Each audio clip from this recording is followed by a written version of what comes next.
Was wäre, wenn die Wunder Jesu niemals übernatürliche Ereignisse waren? Was wäre, wenn sie Schlüssel zu deinem eigenen Bewusstsein darstellen, Symbole einer inneren Alchemie, die seit Jahrtausenden verschlüsselt überliefert wurde? Vielleicht wurden diese Geschichten nicht wörtlich gemeint, sondern als Landkarten der Seele, als Wegweiser zu einer Transformation, die in dir selbst stattfindet. Tief in den verborgenen Schriften, in den gnostischen Evangelien, die jahrhundertelang vor der Welt verborgen blieben, findet sich eine andere Erzählung. Eine Erzählung, die nicht von äußeren Wundern spricht, sondern von der stillen Revolution im Inneren eines Menschen. Es ist eine Geschichte, die flüstert: Der Himmel war niemals über dir, er war immer in dir. In den sandigen Höhlen von Nag Hammadi, entdeckt im Jahr 1944, lagen Schriftrollen verborgen, die ein anderes Bild von Jesus zeichnet. Nicht den fernen Gott, nicht den unberührbaren Erlöser, sondern den Lehrer, der sagte: Das Königreich Gottes ist inwendig in euch.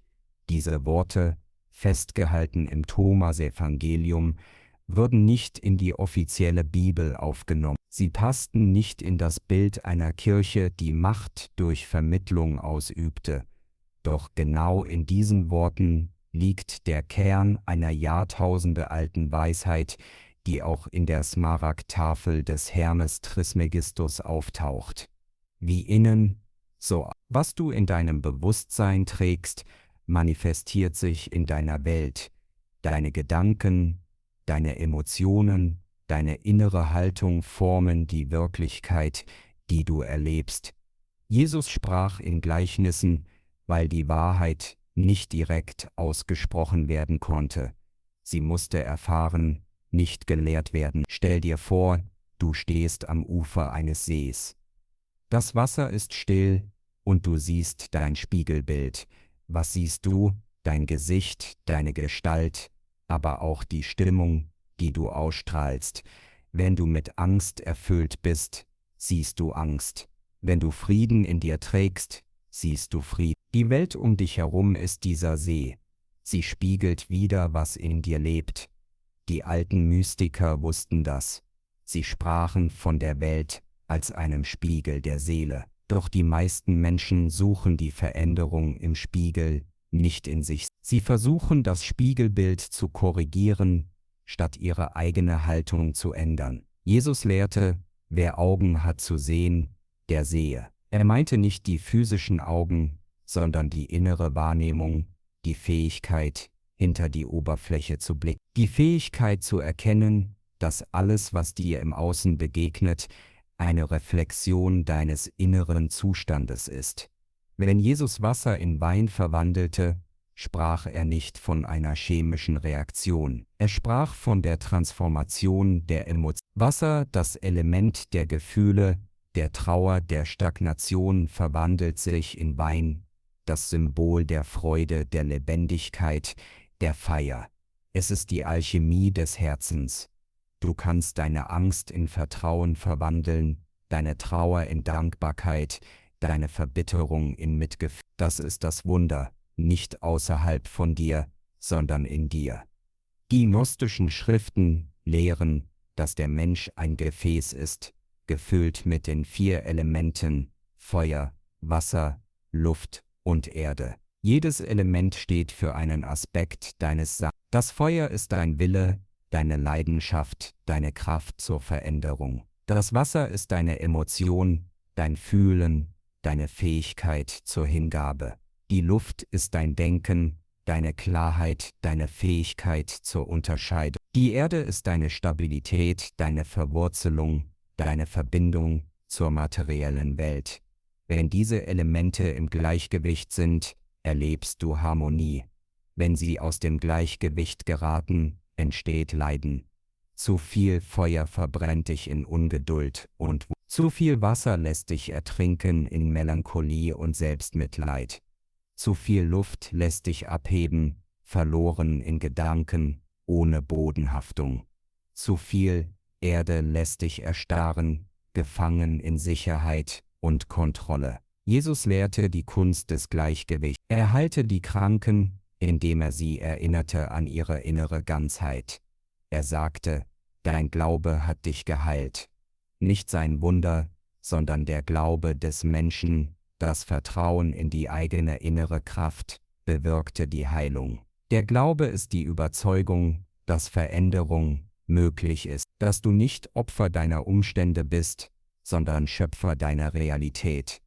In der Smaragdtafel heißt es, was unten ist wie das, was oben ist, und was oben ist wie das, was unten ist.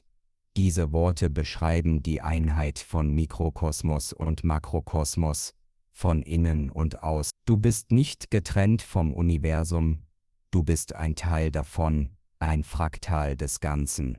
Jede Zelle deines Körpers trägt die Information des gesamten Universums in sich. Jeder Gedanke, den du denkst, sendet Wellen in das Feld, das uns alle verbindet. Die alten Alchemisten suchten den Stein der Weisen, die Substanz, die Blei in Gold verwandelt. Doch sie meinten niemals physisches Gold. Sie meinten die Transformation des menschlichen Bewusstseins, die Verwandlung von Dunkelheit in Licht, von Unbewusstheit in Bewusstheit. Der Stein der Weisen ist die Erkenntnis, dass du selbst der Schöpfer bist, dass du die Macht hast, dein Leben zu gestalten, indem du dein Bewusstsein gestaltest. Doch wie geschieht diese Transformation? Wie verwandelst du Blei in Gold, Angst in Liebe, Dunkelheit in Licht? Die Antwort liegt in den 4 Elementen, die in dir wirken. Beginnen wir mit dem Feuer. Das Feuer ist dein Wille, deine Absicht, deine innere Flamme. Es ist die Kraft, die dich antreibt, die dich morgens aus dem Bett holt, die dir sagt, ich will etwas verändern. Doch das Feuer kann auch zerstören. Es kann in Wut ausbrechen, in Ungeduld, in blinder Leidenschaft. Die Kunst besteht darin, das Feuer zu lenken, es zu bändigen, ohne es zu löschen. In der Alchemie spricht man von der kontrollierten Erhitzung, dem sanften Feuer, das die Substanz verwandelt, ohne sie zu verbrennen. So ist es auch mit deinem Willen. Wenn du zu viel willst, zu schnell willst, verbrennst du dich selbst. Du wirst ungeduldig, frustriert, wenn du zu wenig willst, erlischt deine Flamme. Du verlierst die Motivation, den Antrieb, die Freude am Leben. Das rechte Maß liegt in der bewussten Absicht. Du setzt dir ein Ziel nicht aus Mangel, sondern aus Fülle. Nicht, weil du glaubst, dir fehle etwas, sondern weil du erkennen willst, was in dir bereits angelegt ist. Du fragst dich, was möchte durch mich entstehen? Was ist meine innere Wahrheit, die sich ausdrücken will? Und dann richtest du dein Feuer auf dieses Ziel. Du nährst die Flamme mit deiner Aufmerksamkeit, mit deiner Hingabe, mit deiner täglichen Praxis. Doch du klammerst dich nicht an das Ergebnis. Du weißt, dass das Feuer seinen eigenen Rhythmus hat, dass die Transformation Zeit braucht. Jesus verbrachte 40 Tage in der Wüste, bevor er seine Mission begann. Die Wüste ist der Ort der Prüfung, der Ort, an dem das Feuer gereinigt. In der Stille, in der Abgeschiedenheit erkennst du, was wirklich wichtig ist. Du lässt los, was dich nicht nährt, und richtest dich aus auf das, was dich zum Strahlen bringt. Jetzt wenden wir uns dem Wasser zu, dem Element der Emotion. Das Wasser fließt, es passt sich an, es sucht sich seinen Weg. Es ist sanft und doch kraftvoll. Es kann Steine aushöhlen, Täler formen, Leben spenden. Doch das Wasser kann auch stagnieren, trüb werden, wenn du deine Emotionen unterdrückst, wenn du sie nicht fühlst, nicht ausdrückst, nicht fließen lässt, werden sie zu stehendem Wasser. Sie werden zu Angst, zu Depression, zu innerem Schmerz. Die gnostischen Texte sprechen von den Aschunten, den Kräften, die den Menschen in der Unbewusstheit halten. Diese Aschunten sind nicht äußere Dämonen, sondern innere Muster, alte Überzeugungen, unterdrückte Emotionen, die dich gefangen halten. Sie flüstern dir zu, du bist nicht gut genug, du bist nicht würdig, du musst dich schützen. Und so baust du Mauern um dein Herz, Dämme gegen den Fluss der Emotionen. Doch Jesus lehrte, selig sind, die da weinen, denn sie sollen getröstet werden. Er meinte nicht das Leiden an sich, sondern die Fähigkeit zu fühlen, zu trauern, loszulassen. Tränen sind heilig. Sie sind das Wasser, das die Seele reinigt. Wenn du weinst, lässt du los, was dich beschwert. Du erlaubst dem Wasser zu fließen und machst Platz für etwas Neues. Die Alchemie des Wassers besteht darin, deine Emotionen zu beobachten, ohne dich in ihnen zu verlieren. Du fühlst die Trauer, doch du bist nicht die Trauer. Du fühlst die Angst, doch du bist nicht die Angst. Du bist der Raum, in dem diese Emotionen auftauchen, sich zeigen und wieder vergehen. Du bist das Ufer, und die Emotionen sind die Wellen. Die Wellen kommen und gehen, doch das Ufer bleibt. Wenn du das erkennst, verwandelst du Wasser in Wein. Du verwandelst die schweren, dunklen Emotionen in Freude, in Dankbarkeit, in Liebe. Aber wie machst du das konkret? Wie beobachtest du deine Emotionen, ohne dich in ihnen zu verlieren? Die Antwort liegt im dritten Element der Luft. Die Luft ist dein Atem, dein Denken, deine Fähigkeit zur Klarheit. In vielen spirituellen Traditionen ist der Atem der Schlüssel zur Transformation.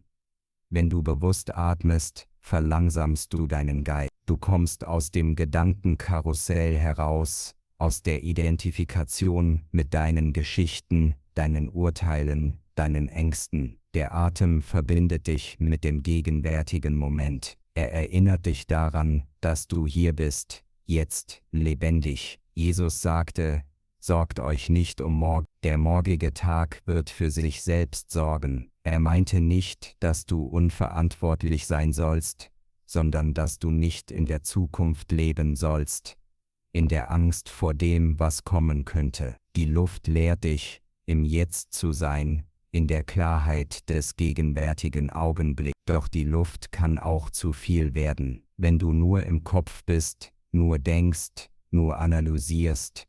Verlierst du die Verbindung zu deinem Körper, zu deinen Gefühlen, zu deiner Intuition. Du hebst ab, verloren in Konzepten, in Theorien, in spirituellen Ideen, die dich nicht mehr nähren, sondern von der Wirklichkeit entfernen.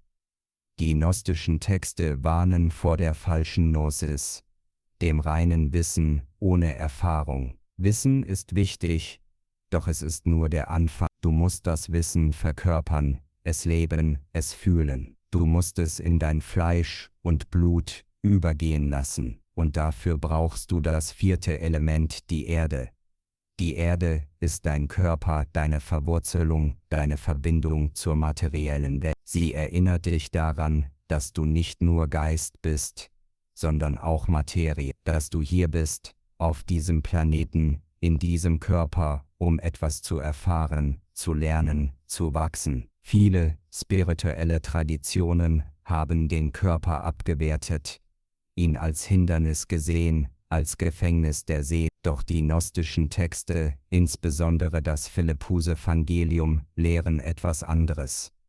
Sie lehren, dass der Körper heilig ist, dass er der Tempel ist, in dem die Transformation stattfindet. Jesus sagte, reißt diesen Tempel nieder, und in 3 Tagen werde ich ihn wieder aufbauen. Er sprach von seinem Körper, doch er sprach auch symbolisch von der Fähigkeit zur Erneuerung, zur Auferstehung. Die Auferstehung ist nicht nur ein Ereignis nach dem Tod, sondern eine Erfahrung, die du jetzt machen kannst. Es ist die Erfahrung, aus alten Mustern zu sterben und in ein neues Bewusstsein hineingeboren zu werden. Die Erde lehrt dich Geduld. Ein Samen braucht Zeit, um zu keimen. Er braucht die Dunkelheit der Erde, die Feuchtigkeit, die Wärme.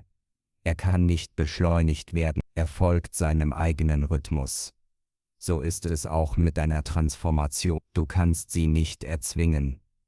Du kannst nur die Bedingungen schaffen, unter denen sie geschehen kann. Was sind diese Bedingungen? Die erste Bedingung ist die Stille. In der Stille hörst du die leise Stimme in dir, die Stimme deiner Intuition, deiner inneren Weisheit. In der Stille erkennst du, wer du wirklich bist, jenseits der Rollen, die du spielst, jenseits der Masken, die du trägst. Jesus zog sich immer wieder zurück, in die Berge, in die Wüste, an stille Orte. Er wusste, dass die Stille notwendig ist, um die Verbindung zur Quelle aufrecht zu erhalten. Die zweite Bedingung ist die Aufmerksamkeit. Du musst lernen, aufmerksam zu sein, wachsam, präsent. Du musst lernen, deine Gedanken zu beobachten, deine Emotionen, deine Reaktionen. Nicht um sie zu verurteilen, sondern um sie zu verstehen, um zu erkennen, welche Muster in dir wirken, welche alten Überzeugungen dich noch steuern. Die dritte Bedingung ist die Hingabe. Du musst bereit sein, loszulassen, was nicht mehr zu dir gehört. Die alten Identitäten, die alten Geschichten, die alten Schmerzen. Du musst bereit sein, zu sterben, bevor du stirbst. Wie die Mystiker sagen, du musst bereit sein, das Alte sterben zu lassen, damit das Neue geboren werden kann. Doch wie stirbst du, bevor du stirbst? Wie lässt du das Alte los? Die Antwort liegt in der Alchemie der Gegensätze. In der gnostischen Tradition, besonders im Philippus-Evangelium, wird von der heiligen Hochzeit gesprochen, der Vereinigung des Männlichen und des Weiblichen, des Inneren und des Äußeren, des Licht und des Schattens. Diese Vereinigung ist nicht äußerlich, sondern innerlich. Es ist die Integration der Gegensätze in dir selbst. Carl Gustav Jung, der große Psychologe des 20. Jahrhunderts, hat diese Idee aufgegriffen. Er sprach von der Anima und dem Animus, den inneren weiblichen und männlichen Aspekten, die jeder Mensch in sich trägt. Er sprach von der Individuation, dem Prozess, in dem der Mensch ganz wird, indem er all seine Teile integriert, auch die dunklen, die verborgenen, die abgelehnten. Der Schatten, wie Jung ihn nannte, ist der Teil von dir, den du nicht sehen willst, den du verdrängst, den du auf andere projizierst. Wenn du deinen Partner kritisierst für seine Ungeduld, siehst du vielleicht deine eigene unterdrückte Ungeduld. Wenn du jemanden bewunderst für seinen Mut, siehst du vielleicht deinen eigenen ungelebten. Die Welt ist ein Spiegel, und alles, was dich emotional berührt, hat etwas mit dir zu tun. Die gnostischen Texte lehren, dass die Erlösung nicht durch einen äußeren Retter kommt, sondern durch die Erkenntnis, durch die Gnosse, das innere Wissen, dass du selbst göttlich bist, dass in dir das Licht wohnt, das nie verlöscht. Jesus sagte im Thomas-Evangelium, wenn ihr das hervorbringt, was in euch ist, wird das, was ihr hervorbringt, euch retten. Wenn ihr das nicht hervorbringt, was in euch ist, wird das, was ihr nicht hervorbringt, euch zerstören. Diese Worte sind radikal. Sie sagen, du musst deine Wahrheit leben. Du musst ausdrücken, was in dir ist. Du musst werden, wer du wirklich bist. Wenn du das nicht tust, wenn du dich versteckst, wenn du dich anpasst, wenn du deine Seele verrätst, wirst du innerlich sterben. Doch wie bringst du hervor, was in dir ist? Wie findest du deine Wahrheit? Die Antwort liegt in der Schattenarbeit, in der Auseinandersetzung mit dem, was du in dir verborgen hast. Es liegt in der Bereitschaft, dich selbst anzuschauen, ohne Urteil, ohne Beschönigung. Es liegt in der Fähigkeit, deine Wunden zu fühlen, deine Ängste zuzulassen, deine Trauer zu beweinen. Und es liegt in der Entscheidung, trotz allem zu lieben. Trotz deiner Unvollkommenheit, trotz deiner Fehler, trotz deiner Schmerzen. Liebe ist die alchemistische Substanz, die alles verwandelt. Liebe ist die Kraft, die Blei in Gold verwandelt, Dunkelheit in Licht. Nicht die sentimentale Liebe, nicht die bedürftige Liebe, sondern die bedingungslose Liebe, die einfach ist, weil sie ist. Die Liebe, die nicht fragt, was bekomme ich, sondern die fragt, was kann ich geben? Die Liebe, die versteht, dass alles eins ist, dass du in jedem anderen Wesen dich selbst siehst. Jesus lehrte, liebe deinen Nächsten wie dich selbst.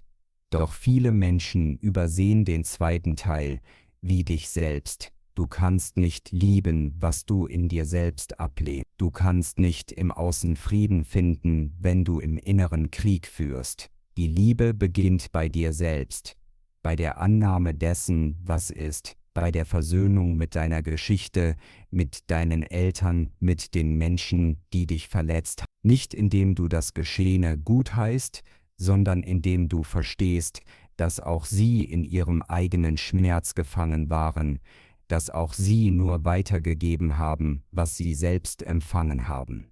Vergebung ist nicht für den anderen, Vergebung ist für dich. Sie befreit dich von der Last des Grolls, von der Kette der Vergangenheit. Sie erlaubt dir, im gegenwärtigen Moment zu sein, frei und leicht. Die Smaragdtafel sagt: Und wie alle Dinge aus dem einen entstanden sind, durch die Kontemplation des einen, so sind alle Dinge aus diesem einen durch Anpassung entstanden. Alles ist miteinander verbunden. Alles ist Teil des. Wenn du das erkennst, erkennst du auch, dass es keine Trennung gibt. Keine Trennung zwischen dir und anderen. Keine Trennung zwischen dir und Gott. Keine Trennung zwischen innen und außen. Alles ist Ausdruck des einen, in unendlicher Vielfalt. Du bist eine einzigartige Manifestation des Universums, ein Funke des göttlichen Feuers, eine Welle im Ozean des Seins, und deine Aufgabe ist nicht, jemand anderes zu werden, sondern zu entdecken, wer du bereits bist. Die alten Mystiker sprachen von der Rückkehr zur Quelle, von der Heimkehr in das Haus des Vaters. Doch diese Heimkehr ist kein äußerer Weg, sondern ein innerer. Es ist die Rückkehr zu dir selbst, zu deinem wahren Selbst, das immer da war, das nur unter den Schichten der Konditionierung, der Angst, der falschen Identitäten verborgen lag. Vielleicht fragst du dich jetzt: Wie beginne ich? Wie mache ich diese Reise? Wie finde ich mein wahres Selbst? Die Antwort ist einfach und doch nicht leicht. Du beginnst, indem du innehältst, indem du aufhörst, dich im Außen zu verlieren und anfängst, nach innen zu schauen. Du beginnst, indem du dir Zeit nimmst, jeden Tag, nur um zu sein, ohne etwas tun zu müssen, ohne etwas erreichen zu müssen. Du setzt dich hin, schließt die Augen und atmest, bewusst, tief, langsam. Du beobachtest deinen Atem, wie er kommt und geht, wie er dich trägt, wie er dich nährt, und du beobachtest deine Gedanken, wie sie auftauchen, wie sie vorbeiziehen, wie Wolken am Himmel. Du hältst sie nicht fest, du jagst ihnen nicht nach, du lässt sie einfach sein. Und nach mit der Zeit, mit der Übung, entsteht eine Lücke, eine Stille zwischen den Gedanken, ein Raum, in dem du nicht denkst, sondern einfach bist. In diesem Raum erkennst du, wer du wirklich bist, nicht deine Gedanken, nicht deine Emotionen, nicht deine Geschichte, sondern das Bewusstsein, das all das wahrnimmt, das zeitlose, raumlose Bewusstsein, das immer da ist, das niemals geboren wurde und niemals sterben wird. Die gnostischen Texte nennen es das Licht. Jesus sagte: Ich bin das Licht der Welt. Doch er sagte auch: Ihr seid das Licht der Welt. Er machte keinen Unterschied. Er wusste, dass in jedem Menschen dasselbe Licht leuchtet, dass wir alle Ausdruck desselben göttlichen Bewusstseins sind. Die Aufgabe ist nicht, das Licht zu erschaffen, sondern es freizulegen, die Schichten der Dunkelheit zu entfernen, die es verdeckt, die Ängste, die Zweifel, die falschen Überzeugungen. Und das geschieht nicht durch Kampf, sondern durch Annahme, durch das sanfte, liebevolle Betrachten dessen, was ist. Lass uns nun tiefer eintauchen in die praktische Alchemie der 4 Elemente. Wie kannst du im Alltag mit diesen Kräften arbeiten? Wie kannst du das Feuer, das Wasser, die Luft und die Erde in dir harmonisieren? Beginnen wir mit einer einfachen Übung für das Feuer, für deinen Willen, deine Absicht. Setze dich an einen ruhigen Ort, wo du ungestört bist. Schließe die Augen und atme 3-mal tief ein und aus. Dann stelle dir eine Flamme vor, eine kleine, goldene Flamme in deinem Herzen. Diese Flamme ist deine Lebenskraft, deine innere Wahrheit. Frage dich, was ist meine tiefste Sehnsucht? Was möchte durch mich in die Welt kommen? Nicht was du glaubst, tun zu müssen, sondern was dein Herz wirklich will. Lass die Antwort aufsteigen, ohne sie zu bewerten. Vielleicht ist es ein Bild, vielleicht ein Gefühl, vielleicht ein Wort. Was auch immer kommt, nimm es an.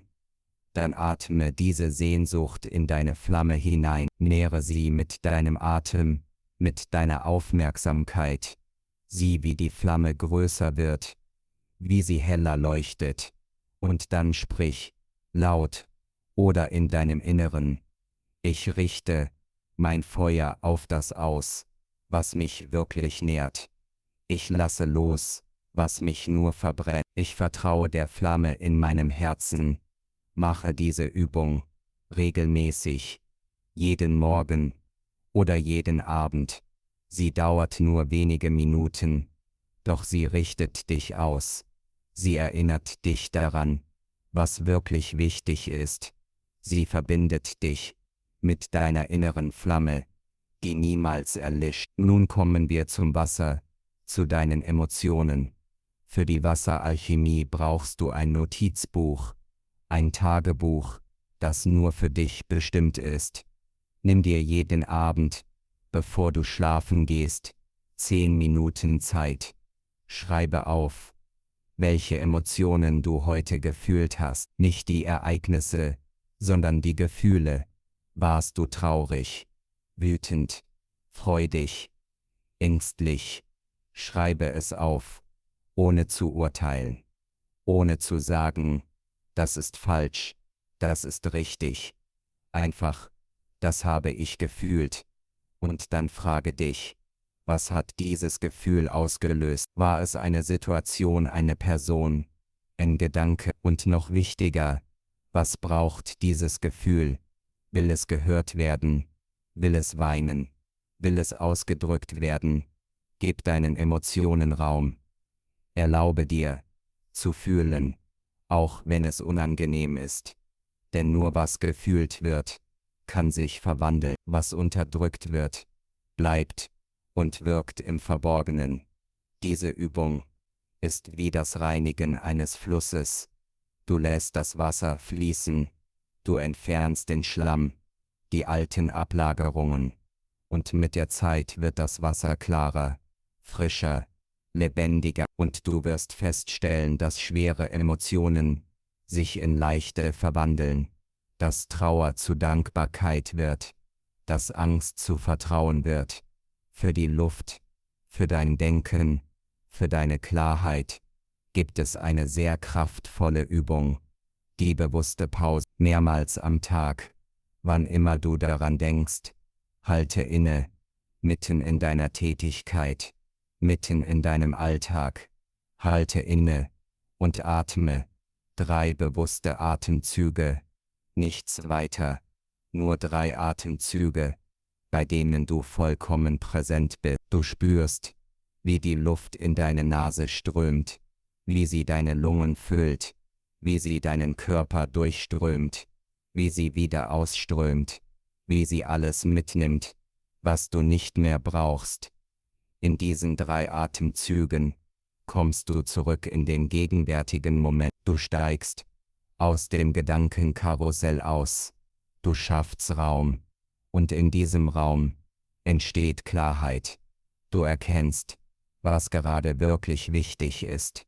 Du erkennst, dass die meisten deiner Sorgen nur Gedanken sind, keine Tatsachen. Du erkennst, dass du hier bist, jetzt, lebendig, und dass das genug ist. Diese Übung ist so einfach, dass viele sie unterschätzen. Doch gerade in ihrer Einfachheit liegt ihre Kraft. Sie bringt dich zurück zu dir selbst.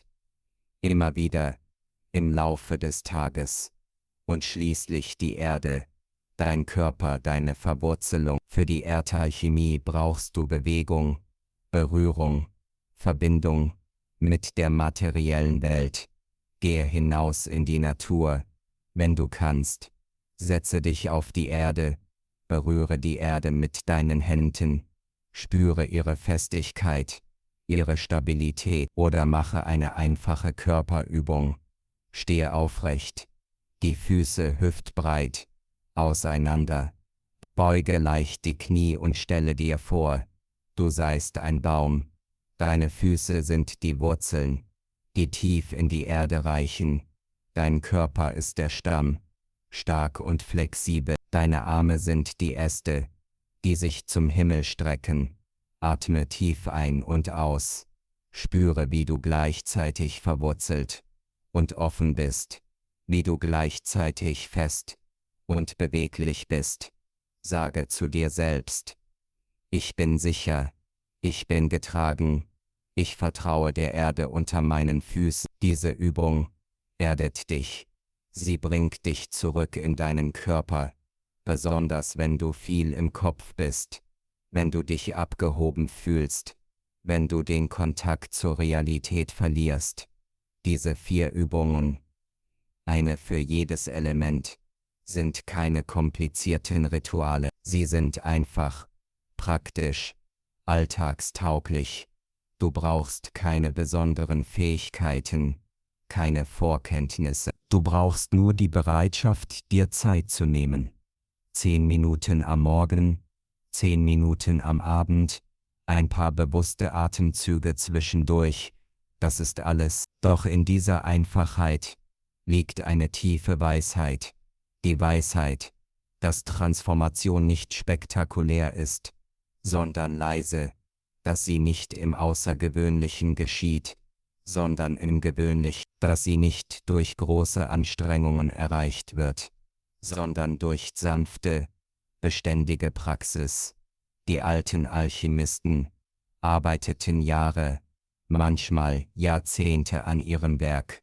Sie wussten, dass die Verwandlung Zeit braucht, dass sie nicht beschleunigt werden kann. Sie wussten, dass jeder Schritt wichtig ist, dass jede Phase ihren Sinn hat. In der Alchemie gibt es verschiedene Phasen der Transformation. Die erste Phase heißt Nigredo, die Schwärzung. Es ist die Phase der Auflösung, des Sterbens, der Dunkelheit. In dieser Phase begegnest du deinem Schatten, deinen Ängsten, deinen unterdrückten Emotionen. Es ist oft die schmerzhafteste Phase, doch sie ist notwendig. Denn nur was aufgelöst wird, kann neu geformt werden. Viele Menschen bleiben in dieser Phase stecken. Sie identifizieren sich mit dem Schmerz, mit der Dunkelheit. Sie glauben, das ist alles, was es gibt. Doch die Nigredo ist nur der Anfang. Sie ist der Kompost, aus dem das Neue wächst. Die zweite Phase heißt Albedo, die Weißung. Es ist die Phase der Reinigung, der Klärung, des Loslassens. In dieser Phase erkennst du, was zu dir gehört und was nicht. Du trennst das Wesentliche vom Unwesentlichen. Du lässt los, was dich beschwert, und behältst, was dich nährt. Es ist die Phase, in der das Wasser klar wird, in der die Luft sich lichtet, in der du beginnst, dich selbst zu sehen, wie du wirklich bist. Die dritte Phase heißt Rubedo, die Rötung. Es ist die Phase der Vereinigung, der Integration, der Vollendung. In dieser Phase verbindest du die Gegensätze in dir. Du vereinst das Männliche und das Weibliche, das Licht und den Schatten, das Himmlische und das Irdische. Du wirst gern, du erkennst, dass alles in dir seinen Platz hat, dass nichts falsch ist, dass alles Teil des großen Ganzen ist. In dieser Phase erlebst du die heilige Hochzeit, die innere Vereinigung, von der die gnostischen Texte sprechen. Du bist nicht mehr gespalten, nicht mehr zerrissen, nicht mehr im Konflikt mit dir selbst. Du bist eins. Diese 3 Phasen sind kein linearer Prozess. Du durchläufst sie immer wieder auf verschiedenen Ebenen, in verschiedenen Bereichen deines Lebens. Jedes Mal, wenn du etwas Neues beginnst, jedes Mal, wenn du eine alte Schicht loslässt, durchläufst du die Phasen der Transformation, und jedes Mal wirst du ein Stückchen mehr du selbst. Nun wollen wir die Brücke schlagen zwischen der alten Weisheit und der modernen Psychologie. Carl Gustav Jung, der große Schweizer Psychiater, hat die Alchemie nicht nur studiert, sondern als Symbol für den psychischen Prozess der Individuation verstanden. Individuation bedeutet, ganz zu werden, du selbst zu werden. Es bedeutet, alle Teile deiner Persönlichkeit zu integrieren, auch die, die du abgelehnt hast. Jung sprach vom Schatten, von der Persona, vom Selbst. Die Persona ist die Maske, die du nach außen trägst, die Rolle, die du spielst. Du bist der brave Sohn, die erfolgreiche Geschäftsfrau, der liebevolle Partner. Doch hinter der Maske verbirgt sich mehr. Hinter der Maske liegt der Schatten, all das, was du nicht sein willst, was du nicht zeigen darfst. Deine Wut, deine Gier, deine Angst, deine Bedürftigkeit. Der Schatten ist nicht böse. Er ist nur verdrängt, und weil er verdrängt ist, wirkt er unbewusst. Er sabotiert dich, er lässt dich stolpern, er zeigt sich in deinen Projektionen. Doch wenn du beginnst, deinen Schatten anzuschauen, wenn du beginnst, ihn zu akzeptieren, geschieht etwas Wunderbares. Er verliert seine Macht über dich. Er wird zu einem Teil von dir, den du integrieren kannst. Jung sagte, man wird nicht erleuchtet, indem man sich Lichtgestalten vorstellt, sondern indem man sich der Dunkelheit bewusst wird. Die Dunkelheit ist nicht das Gegenteil des Lichts, sie ist das Unbewusste, das ans Licht gebracht werden will.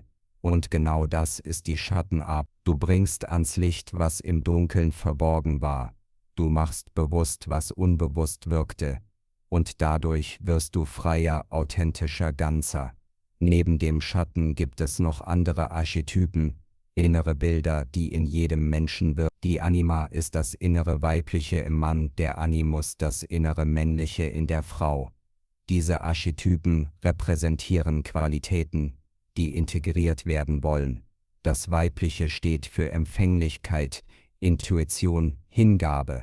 Das Männliche steht für Kraft, Klarheit, Durchsetzung. In unserer Gesellschaft werden oft bestimmte Qualitäten bevorzugt und andere abgewertet. Männer sollen stark sein, nicht weinen, nicht schwach sein. Frauen sollen sanft sein, nicht wütend, nicht durchsetzungsstark. Doch diese Spaltung macht uns krank. Sie führt zu Ungleichgewicht, zu innerem Konflikt, zu Leiden. Die heilige Hochzeit, von der die gnostischen Texte sprechen, ist die Vereinigung dieser Gegensätze. Es ist die Anerkennung, dass du beides in dir trägst, dass du beides brauchst, dass beides heilig ist. Wenn du als Mann lernst, deine weichen Seiten zu zeigen, deine Verletzlichkeit, deine Tränen, wirst du nicht schwach, du wirst ganz. Wenn du als Frau lernst, deine Kraft zu zeigen, deine Klarheit, deine Grenzen, wirst du nicht unweiblich, du wirst ganz. Die Integration der Gegensätze ist die Essenz der Alchemie. Es ist die Verwandlung von Spaltung in Einheit, von Konflikt in Harmonie, von Unbewusstheit in Bewusstheit. Doch wie integrierst du diese Gegensätze praktisch? Wie arbeitest du mit deinen Archetypen? Beginne, indem du sie beobachtest. Wenn du wütend wirst, frage dich, welcher Teil von mir ist hier aktiv? Ist es mein innerer Krieger, der seine Grenzen verteidigt? Oder ist es das verletzte Kind, das sich nicht gesehen fühlt? Wenn du dich zurückziehst, frage dich, welcher Teil von mir braucht gerade Schutz? Ist es meine innere Weise, die Stille braucht? Oder ist es meine Angst, die mich isoliert? Indem du diese Teile erkennst, indem du sie benennst, gibst du ihnen Raum. Du erlaubst ihnen, sich zu zeigen, ohne sie zu verurteilen. Und dann kannst du wählen. Du kannst wählen, welcher Teil gerade angemessen ist, welcher Teil die Situation wirklich braucht. Du bist nicht mehr Opfer deiner inneren Dynamiken. Du bist der bewusste Meister, der alle seine Teile kennt und sie weise einsetzt. Das ist die Individuation, das ist die Ganzwerdung, das ist die Alchemie des Bewusstseins. Die gnostischen Texte lehren, dass die Erlösung durch Erkenntnis kommt, nicht durch Glauben, nicht durch Gehorsam, sondern durch Gnosis, durch inneres Wissen. Dieses Wissen ist nicht intellektuell. Es ist existenziell. Es ist die direkte Erfahrung der Wahrheit. Jesus sagte, ihr werdet die Wahrheit erkennen, und die Wahrheit wird euch frei machen. Doch welche Wahrheit meinte er? Die Wahrheit, dass du nicht getrennt bist. Die Wahrheit, dass du nicht Opfer bist. Die Wahrheit, dass du selbst Schöpfer bist. Die Wahrheit, dass in dir das göttliche Licht wohnt, das niemals verlöscht. Diese Wahrheit kannst du nicht lernen. Du kannst sie nur erfahren. Und du erfährst sie, indem du in die Stille gehst, indem du meditierst, indem du dich selbst beobachtest, indem du erkennst, dass du nicht deine Gedanken bist, nicht deine Emotionen, nicht dein Körper. Du bist das Bewusstsein, das all das wahrnimmt. Du bist der Raum, in dem alles geschieht. Diese Erkenntnis ist revolutionär. Sie verändert alles. Denn wenn du erkennst, dass du Bewusstsein bist, erkennst du auch, dass du unsterblich bist. Nicht dein Körper, nicht deine Persönlichkeit, sondern das Bewusstsein, das durch dich schaut. Das Bewusstsein, das immer da war und immer da sein wird. Das Bewusstsein, das in jedem Menschen leuchtet, in jedem Tier, in jedem Baum, in jedem Stein. Das eine Bewusstsein, das sich in unendlicher Vielfalt ausdrückt. Die Smaragdtafel sagt, das Unten ist wie das Oben, und das Oben ist wie das Unten, um das Wunder des einen zu vollbringen. Alles ist eins, alles ist verbunden, alles ist Ausdruck des göttlichen Bewusstseins. Wenn du das erkennst, erkennst du auch, dass es keinen Tod gibt. Es gibt nur Transformation, nur Wandel, nur den ewigen Tanz der Energie. Der Körper stirbt, doch das Bewusstsein bleibt. Die Form vergeht, doch die Essenz bleibt. Diese Erkenntnis nimmt die Angst. Sie nimmt die Angst vor dem Tod, die Angst vor dem Verlust, die Angst vor dem Scheitern. Denn wenn du weißt, dass du unsterblich bist, was gibt es dann noch zu fürchten? Wenn du weißt, dass alles eins ist, wen gibt es dann noch zu bekämpfen? Wenn du weißt, dass alles Erfahrung ist, was gibt es dann noch zu vermeiden? Du bist frei, frei, frei, zu leben, zu lieben, zu wachsen, frei, Fehler zu machen, zu scheitern, neu zu beginnen, frei, du selbst zu sein, in all deiner Schönheit und deiner Unvollkommenheit. Doch diese Freiheit kommt nicht von allein. Sie erfordert Mut. Den Mut, dich deinen Ängsten zu stellen. Den Mut, deine Wahrheit zu sprechen. Den Mut, anders zu sein, auch wenn die Welt dich nicht versteht. Jesus war mutig. Er sprach seine Wahrheit, auch wenn sie unbequem war. Er lebte seine Liebe, auch wenn sie radikal war. Und er starb für seine Überzeugung, weil er wusste, dass der Tod nicht das Ende ist, sondern ein Die Auferstehung, von der die Evangelien sprechen, ist nicht nur ein historisches Ereignis, sie ist ein Symbol, ein Archetyp, eine Möglichkeit, die in jedem Menschen liegt. Du kannst auferstehen hier und jetzt. Du kannst aus deiner alten Identität sterben und in ein neues Bewusstsein geboren werden. Du kannst die Begrenzungen deines Egos überwinden und die Freiheit deines wahren Selbst erfahren. Das ist die wahre Auferstehung. Und sie geschieht nicht nach 3 Tagen. Sie geschieht in jedem Moment, in dem du dich für das Licht entscheidest, in dem du dich für die Liebe entscheidest, in dem du dich für die Wahrheit entscheidest. Die gnostischen Texte lehren, dass das Himmelreich nicht außerhalb von dir ist, sondern innerhalb. Es ist kein Ort, den du erreichst, wenn du stirbst. Es ist ein Zustand, den du erfährst, wenn du erwachst. Es ist der Zustand des Friedens, der Freude, der Liebe, der in dir entsteht, wenn du mit deinem wahren Selbst verbunden bist. Doch wie erreichst du diesen Zustand? Wie öffnest du die Tür zum Himmelreich? Die Antwort ist einfach, indem du liebst, indem du vergebst, indem du loslässt, indem du vertraust. Liebe ist die Essenz des Himmelreichs. Nicht die romantische Liebe, nicht die besitzergreifende Liebe, sondern die bedingungslose Liebe, die einfach ist, weil sie ist. Die Liebe, die keine Erwartungen hat, keine Forderungen, keine Bedingungen. Die Liebe, die gibt, ohne etwas zurückzuerwarten. Die Liebe, die versteht, dass alles eins ist, dass du in jedem Wesen dich selbst siehst. Diese Liebe ist nicht etwas, das du tust, sie ist etwas, das du bist. Sie ist deine wahre Natur, die zum Vorschein kommt, wenn du die Schichten der Angst, der Verletzung, der Konditionierung abstreifst. Wenn du zu deinem Kern vordringst, findest du dort die Liebe, rein, klar, bedingungslos. Die Smaragd-Tafel endet mit den Worten: So habe ich die 3 Teile der Weisheit der ganzen Welt. Komplett ist, was ich über das Werk der Sonne gesagt habe. Die Sonne ist das Symbol des Bewusstseins, des Lichts, der Erleuchtung.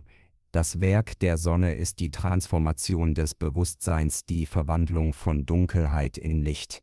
Und diese Transformation geschieht in 3 Schritten, in 3 Teilen der Weisheit. Der erste Teil ist die Erkenntnis. Du erkennst, dass du nicht bist, wer du glaubst zu sein. Du erkennst, dass du mehr bist als dein Körper, mehr als dein Geist, mehr als deine Geschichte. Du erkennst, dass du Bewusstsein bist, reines, zeitloses, unsterbliches Bewusstsein. Der zweite Teil ist die Integration. Du integrierst deine Schatten, deine Gegensätze, deine abgelehnten Teile. Du wirst ganz, du wirst heil, du wirst heil, du wirst eins mit dir selbst. Der dritte Teil ist die Verkörperung. Du lebst diese Wahrheit. Du bringst sie in die Welt. Du wirst zum Licht, das leuchtet, zum Salz, das würzt, zum Sauerteig, der den Teig durchsäuert. Du bist nicht mehr nur Suchender, sondern Finder. Nicht mehr nur Schüler, sondern Lehrer. Nicht mehr nur Empfänger, sondern Geber. Doch vergiss nicht, diese Reise endet nie. Du wächst immer weiter, du lernst immer weiter, du transformierst dich immer weiter. Jede Ebene, die du erreichst, öffnet eine neue Tür. Jede Erkenntnis führt zu neuen Fragen. Jede Antwort enthüllt ein tieferes Geheimnis. Das ist die Schönheit des Lebens. Es ist ein endloser Tanz, ein ewiges Spiel, eine unerschöpfliche Quelle der Erfahrung. Und du bist mittendrin, nicht als Zuschauer, sondern als Tänzer, als Spieler, als Schöpfer. Die alten Meister, die Jesus, die Buddha, die Lao Tse, haben uns den Weg gezeigt. Doch sie haben uns nicht erlöst. Sie haben uns nur daran erinnert, dass wir selbst erlösen können, dass die Kraft in uns liegt, dass wir selbst der Weg sind, die Wahrheit und das Leben. Nun, am Ende dieser Reise möchte ich dich einladen, innezuhalten. Atme tief ein und aus. Spüre deinen Körper, deine Füße auf dem Boden, dein Herz, das schlägt. Du bist hier. Du bist hier. Du bist jetzt. Du bist lebendig. Und in diesem Moment, in diesem einfachen, kostbaren Moment, bist du vollkommen. Du brauchst nichts zu erreichen, nichts zu werden, nichts zu beweisen. Du bist bereits, was du suchst. Du bist bereits das Licht. Du bist bereits die Liebe. Du bist bereits ganz. Die Transformation, von der wir gesprochen haben, ist keine ferne Zukunft. Sie beginnt jetzt. Sie beginnt mit diesem Atemzug, mit diesem Gedanken, mit dieser Entscheidung. Du entscheidest dich, bewusst zu sein. Du entscheidest dich, liebevoll zu sein. Du entscheidest dich, ganz zu sein. Und in dieser Entscheidung geschieht das Wunder. Nicht außerhalb von dir, sondern in dir. Das Wasser verwandelt sich in Wein. Die Dunkelheit weicht dem Licht. Das Blei wird zu Gold. Die gnostischen Texte, die Smaragd-Tafel, die Lehren Jesu, sie alle weisen auf dieselbe Wahrheit hin. Du bist göttlich. Nicht in ferner Zukunft. Nicht nach dem Tod, nicht wenn du perfekt bist, sondern jetzt, so wie du bist, mit all deinen Schwächen, mit all deinen Stärken, mit all deiner Menschlichkeit. In dir wohnt das Göttliche, in dir leuchtet das Licht, in dir schlägt das Herz des Universums. Und deine Aufgabe ist nicht, jemand anderes zu werden, sondern zu entdecken, wer du bereits bist. Diese Entdeckung ist eine Reise nach innen, in die Tiefen deiner Seele, in die Weiten deines Bewusstseins. Es ist eine Reise, die Mut erfordert, denn du wirst Dingen begegnen, die du lieber vermeiden würdest. Deinen Ängsten, deinen Schmerzen, deinen Schatten. Doch gerade in der Begegnung mit diesen Dingen wächst du. Gerade in der Auseinandersetzung mit dem, was schwer ist, wirst du stark. Jesus ging durch die Wüste. Buddha saß unter dem Bodhi-Baum. Die Mystiker aller Zeiten zogen sich zurück, in die Stille, in die Einsamkeit, in die Dunkelheit, um das Licht zu finden. Auch du darfst durch deine Wüste gehen. Auch du darfst in deiner Dunkelheit sitzen. Auch du darfst den Weg gehen, der schwer ist. Denn auf der anderen Seite wartet die Freiheit. Die Freiheit von Angst. Die Freiheit von Schuld. Die Freiheit von der Last der Vergangenheit. Die Freiheit, einfach zu sein, zu lieben, zu leben. Und diese Freiheit ist dein Geburtsrecht. Sie ist nicht etwas, das du verdienen musst. Sie ist etwas, das du erinnerst. Etwas, das immer da war, verborgen unter den Schichten der Konditionierung, der Verletzung, der falschen Überzeugungen. Nun ist die Zeit gekommen, diese Schichten abzustreifen. Nicht gewaltsam, sondern sanft, wie eine Schlange, die sich häutet, wie ein Schmetterling, der aus dem Kokon schlüpft, wie eine Blume, die sich öffnet. Du brauchst keine außergewöhnlichen Fähigkeiten. Du brauchst nur die Bereitschaft zu schauen, die Bereitschaft zu fühlen, die Bereitschaft zu sein. Alles andere fügt sich. Vertraue dem Prozess. Vertraue dir selbst, vertraue dem Leben, denn das Leben will dich nicht brechen, es will dich formen, es will nicht deine Niederlage, es will dein Wachstum. Jede Herausforderung, die dir begegnet, ist eine Einladung, zu wachsen, zu lernen, zu erwachen. Und wenn du das erkennst, verwandelt sich dein Leben. Nicht die Umstände ändern sich, sondern deine Haltung zu den Umständen. Du siehst nicht mehr Probleme, sondern Möglichkeiten. Du siehst nicht mehr Hindernisse, sondern Lektionen. Du siehst nicht mehr Feinde, sondern Spiegel. Das ist die Alchemie des Bewusstseins. Das ist die Transformation, von der wir gesprochen haben. Sie ist einfach und doch nicht leicht. Sie ist nah und doch erfordert sie eine Reise. Sie ist dein Geburtsrecht. Und doch musst du sie ergreifen. Die Meister haben uns den Weg gezeigt. Doch gehen müssen wir selbst. Die Schriften haben uns die Wahrheit offenbart. Doch leben müssen wir sie selbst. Niemand kann für dich erwachen. Niemand kann für dich heilen. Niemand kann für dich lieben. Du allein hast diese Kraft. Du allein trägst diese Verantwortung. Und du allein erntest die Früchte des Friedens, der Freude, der Liebe, der Freiheit. Wenn du auf diesem Weg bist, wirst du nicht allein sein, du wirst Begleiter finden. Menschen, die dieselbe Reise machen, die dieselbe Wahrheit suchen. Du wirst Lehrer finden, die dir helfen, die dich führen, die dich inspirieren. Und du wirst das Göttliche finden, nicht außerhalb von dir, sondern in dir, als die stille Stimme, die dich immer begleitet, die dich niemals verlässt, die dich nach Hause ruft. Diese Stimme ist deine Intuition, deine innere Weisheit, dein wahres Selbst. Höre auf sie, vertraue ihr, vertraue ihr, vertraue ihr, denn sie kennt den Weg. Zum Abschluss möchte ich dir einen Segen mitgeben. Einen Segen, der nicht von außen kommt, sondern von innen. Einen Segen, der erinnert an das, was du bereits bist. Mögest du erkennen, dass du Licht bist. Mögest du erfahren, dass du Liebe bist. Mögest du leben, als wärst du frei. Denn du bist Licht. Du bist Liebe. Du bist frei. Das Himmelreich ist in dir. Es war immer da. Wartet nur darauf, entdeckt zu werden. Und dieser Moment, dieser gegenwärtige, kostbare Moment, ist die Tür. Tritt hindurch, wage es.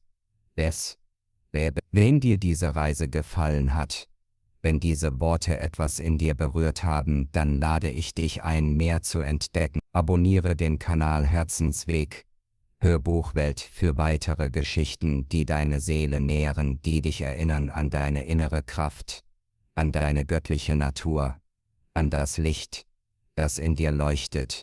Denn das Licht, das du suchst, ist bereits in dir. Es war immer da. Es wird immer da sein. Du musst es nur sehen.